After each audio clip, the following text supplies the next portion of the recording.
Well, when you think of national parks, the obvious ones come to mind, right? How about Yellowstone, home of Old Faithful? Another easy one, the Grand Canyon, 278 miles of stunning terrain. Well, now there is a new push to add a piece of Florida to the list. Congressman Randy Fine has filed a bill to turn the Ocala National Forest and several springs into a national park.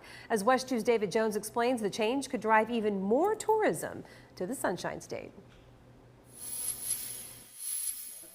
Under Congressman Randy Fine's proposal, the Ocala National Forest would join with Area Springs to create the nation's 64th national park, the Florida Springs National Park. These two are worthy of designation. Our springs are telling us that they're struggling. Volusia County Chairman Jeff Brower says statewide growth has effects on the more than 1,000 springs across Central and North Florida, all connected to the aquifer. Silver Springs, one of the largest springs in the world, has reduced its flow by 30%, and most of the seagrass, like you see out here in this spring, healthy seagrass, most of it is gone. The nutrient load is so high.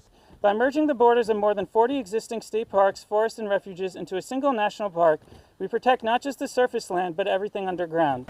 Fine says combining the Ocala National Forest with surrounding springs like Blue Spring here outside Orange City would boost tourism and provide more environmental protections. The question about how it would change the face of recreation in the forest or in the springs, he says, is still up in the air. All that would be determined with a study on the type of national designation that this area would receive. There are many springs, many parks. There is this patchwork quilt of development in this part of Florida.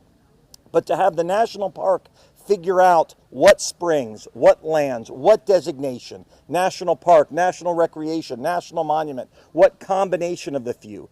Fine followed his bill asking the National Park Service to evaluate merging the forest and springs to create what could be the third largest national park in the continental United States. The bill faces a long road ahead. Yellowstone is preserved because they have the greatest concentration of geysers in the world. Well, we have the greatest concentration of springs, and for that reason, we thought that they should be protected. David Jones, West 2 News.